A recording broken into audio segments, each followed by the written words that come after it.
Hello friends, welcome to our channel Exam Path Finder. दोस्तों, स्वागत है आज आप लोग का हमारे इस वीडियो में। दोस्तों, आज हम लोग बात करेंगे आईबीपीएस क्लर्क के बारे में, जो कि आईबीपीएस क्लर्क आपका एग्जाम कंडक्ट कराया जाता है, इसके इन्फॉर्मेशन बुलेटिन के बारे में, यानी कि complete information regarding this exam. तो दोस्तों, अगर हम बात करें इस एग्ज़ाम के बारे में, तो जो आईबीपीएस क्लर्क का एग्ज़ाम होता है, आपका बैंकिंग में क्लरिकल का जो पोस्ट निकलती है, रिक्रूटमेंट कराई जाती है, उसके लिए आपका एग्ज़ाम कंडक्ट कराता है आईबीपीएस। आईबीपीएस इसके लिए कंबाइन एग्ज़ाम कंडक्ट कराता है। आईबीपीएस कंडक्टिंग बॉडी है, जो कि अब बैंकिंग के सारे एग्ज़ाम कंडक्ट करा करके उसमें different different department, different different banks में रिक्रूटमेंट आपका जो प्रोसेस होता है उसको कंप्लीट करता है। तो दोस्तों, हम बात करें अगर आगे यहाँ पे, तो जो इसका जो प्रोसेस है, यानी कि क्लर्क बनने का, वो एक एग्ज़ाम के थ्रू होता है। और तो आज हम बात करेंगे दोस्तों इसके क्लर्क के ही बारे में। तो बहुत सारे डिफरेंट सिनेरियो बात करेंगे, यानी एग्जाम कैलेंडर्स जो आपका आईबीपीएस क्लर्क के लिए आता है, या क्लर्क का स्कीम यानी सिलेबस क्या है, आपका एग्जाम पैटर्न क्या है, और एलिजिबिलिटी क्या है, बाकी डिफरेंट डिफरेंट एस्पेक्ट पे आज हम बात करेंगे। तो दोस्तों, सबसे पहले हम चलते हैं एग्जाम कैलेंडर। जो आईबीपीएस जो एग्जाम होता आईबीपीएस जो होता है, वो अपना एक एग्जाम कैलेंडर यानी एक शेड्यूल जारी करता है क्लर्क एग्जाम के लिए। और उसमें आपका डिफरेंट डिफरेंट सारी चीज़ें, यानी नोटिफिकेशन किस दिन आना है, आपका आपका जो एप्लीकेशन स्टार्ट कब से होगा, लास्ट डेट कब है, एडमिट कार्ड कब आना है, और ये सारी चीज़ें उसमें मेंशन होती हैं कैलेंडर में, प्रॉपर फाइनल रिजल्ट और ज्वाइनिंग तक की सारी चीज़ें।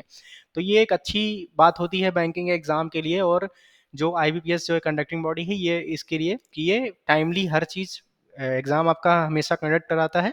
अभी कोरोना का जो ये सेशन था, यानी कोरोना वाला जो भी साल गया हुआ 2 साल, उसमें अगर छोड़ दिया जाए तो आईबीपीएस हमेशा टाइमली एग्जाम कंडक्ट करा के रिक्रूटमेंट प्रोसेस इनका बहुत ही स्मूथ होता है। तो अगर जो भी कैंडिडेट्स हमारे क्लरिकल एग्जाम क्वालिफाई करना चाहते हैं, बैंक में क्लर्क का एक जॉब के थ्रू आप देख रहे हैं अपना फ्यूचर, तो आप इसके लिए ज़रूर अप्लाई कर सकते हैं। तो चलिए दोस्तों, हम बात करते हैं अप्लाई कैसे करना है। तो इसमें जो रजिस्ट्रेशन प्रोसेस होता है, जैसे सारी फॉर्म में होता है, इसमें आप आईबीपीएस की वेबसाइट पे जा करके आप रजिस्ट्रेशन कर सकते हैं प्रॉपर।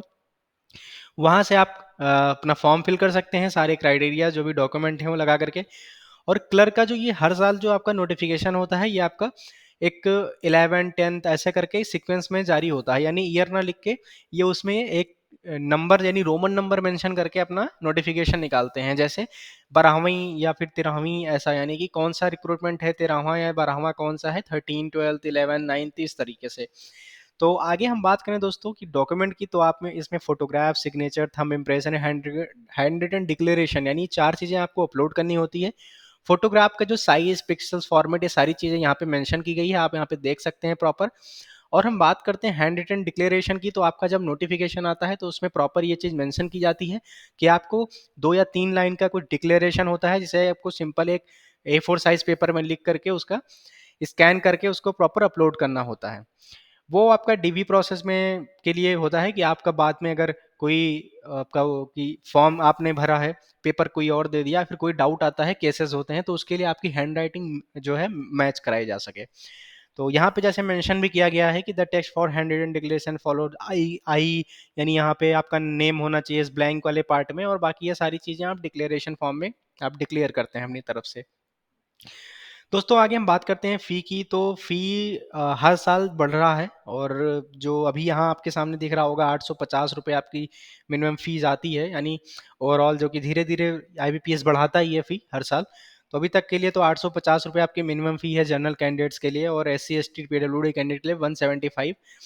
और दोस्तों, आगे चलें, एलिजिबिलिटी क्राइटेरिया की बात करें, तो यहाँ पे जो एज रिलैक्सेशन है आपका, वो एज आपका 20 से 28 साल के बीच में आपका होना चाहिए। एलिजिबिलिटी जो आपका एज क्राइटेरिया रखा गया है, बाकी रिलैक्सेशन अलग अलग आपका जो कैटेगरी है उसके लिए दिया गया है, वो आप यहाँ से देख सकते हैं।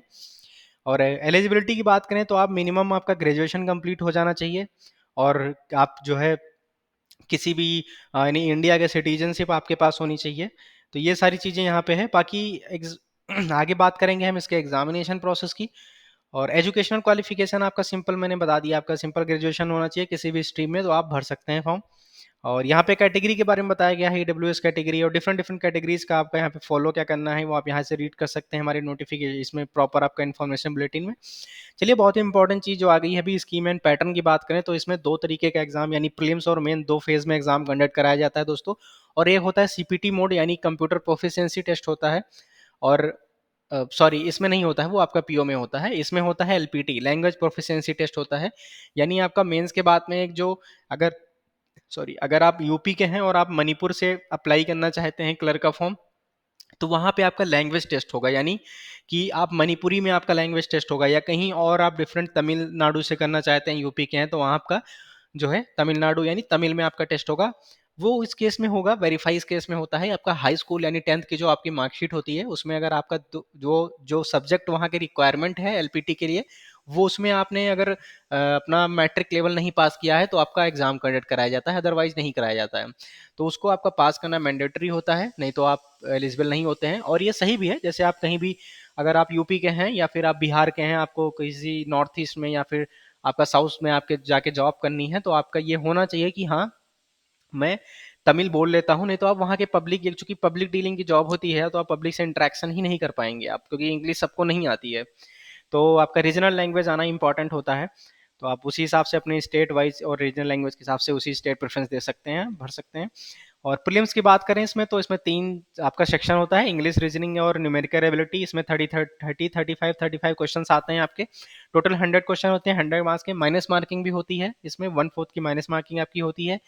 टाइम का ड्यूरेशन देखा जाए तो आपका 20-20 मिनट सबके लिए अलॉट होता है अलग अलग। और मीडियम आपका इंग्लिश तो इंग्लिश होता है, बाकी बोथ लैंग्वेजेस आप इंग्लिश हिंदी में दे सकते हैं। 1 आवर का एग्जाम होता है इसमें, और सेक्शनल कट ऑफ आती है इसमें दोस्तों। बाकी उसके बारे में आगे बात करेंगे। और मेंस एग्जाम में हम बात करें तो इंग्लिश, रीजनिंग एंड कंप्यूटर अलग से आता है, और न्यूमेरिकल एबिलिटी, जनरल, फाइनेंस, नहीं, 4 सेक्शन आपके पूछे आते हैं। इंग्लिश में 40 क्वेश्चंस आते हैं, रीजनिंग और एबिलिटी कंप्यूटर एप्टीट्यूड में 50 क्वेश्चन, न्यूमेरिकल एबिलिटी में आपका 50 question, general and financial awareness में भी आपका 50 क्वेश्चन पूछा जाता है।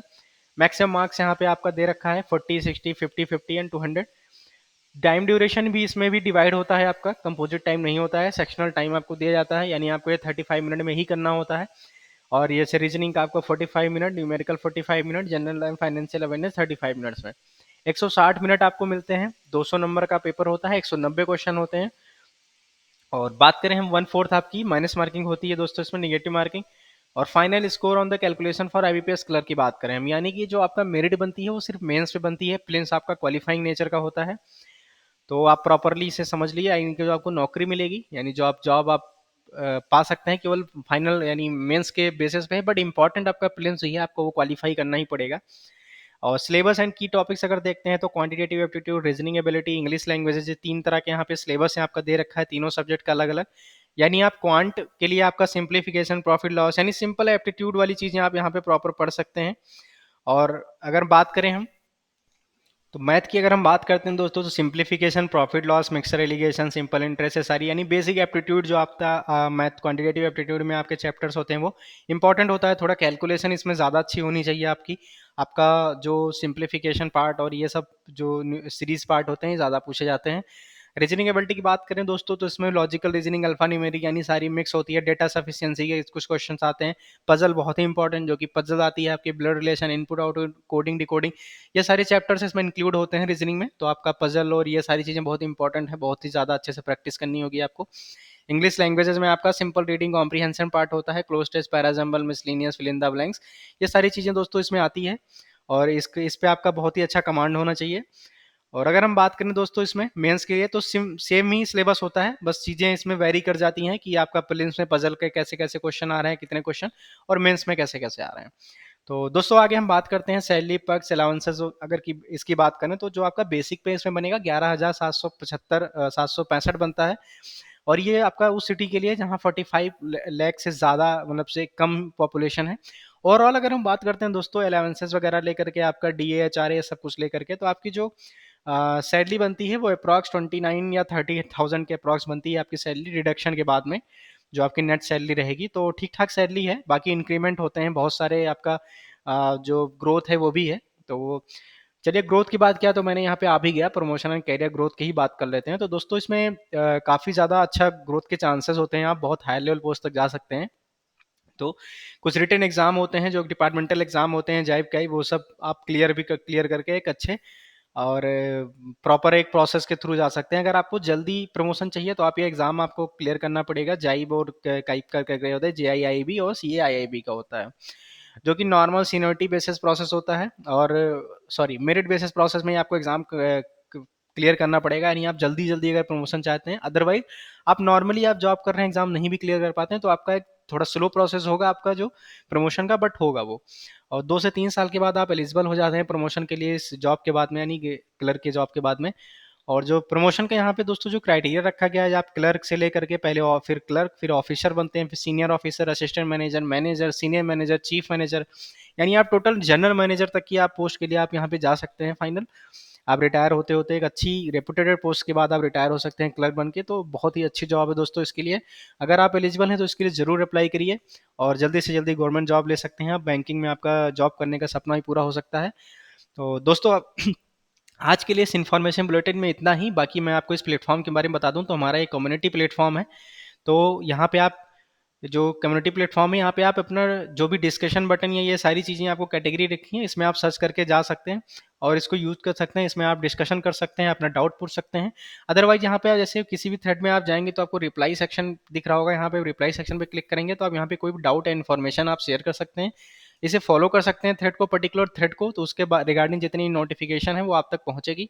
बाकी हम बात करें दोस्तों, हमारा ये अलर्ट प्लेटफॉर्म है, यानी alert.exampathfinder.com प्लेटफॉर्म है। यहाँ जॉब, गवर्नमेंट जॉब के रिगार्डिंग या गवर्नमेंट इंस्टीट्यूशन में एडमिशन के रिगार्डिंग सारी इन्फॉर्मेशन यहाँ पे प्रोवाइड की जाती है। जैसे अगर आपको यहाँ बैंकिंग के बारे में ही जानना है, आईबीपीएस के बारे में, तो आप पॉपुलर एग्जाम के सेक्शन में जाएंगे स्क्रॉल करके, finance and banking and insurance में जाके आपको यहाँ बहुत सारे एग्जाम दिख रहे होंगे। तो जैसे अगर आपको आईबीपीएस क्लर्क के बारे में इन्फॉर्मेशन चाहिए, वहाँ क्लिक करेंगे तो आपको ये पेज दिख जाएगा आईबीपीएस क्लर्क का। यहाँ लेटेस्ट नोटिफिकेशन सारे दिखेंगे, एडमिट कार्ड दिखेगा। तो अभी जो प्रोसेस चल रहा है 12 का, आईबीपीएस 12 का, तो इस पर हम क्लिक करेंगे तो ये आपको एक इवेंट यहाँ पे दिखेगा जहाँ पे इसके रिगार्डिंग सारी इन्फॉर्मेशन दे रखी है। इन्फॉर्मेशन यहाँ सारी अटैचमेंट्स हैं जिसके बारे में आप देख सकते हैं प्रॉपर हर चीज़, सारी इन्फॉर्मेशन यहाँ। और बाकी इसको सब्सक्राइब कर सकते हैं जिससे इसके रिगार्डिंग कोई भी अपडेट आता है फर्दर तो वो आप तक आसानी से पहुँच जाएगा नोटिफिकेशन के फॉर्म में। डिस्कस बटन यहाँ पे दे रखा है, इसे क्लिक करके आप हमारे वही सेम कम्युनिटी प्लेटफॉर्म पे आप रिडायरेक्ट हो जाएंगे, जहाँ इसके रिगार्डिंग यहाँ रिप्लाई सेक्शन और फॉलो सेक्शन आपको जो दिख रहा होगा सेम।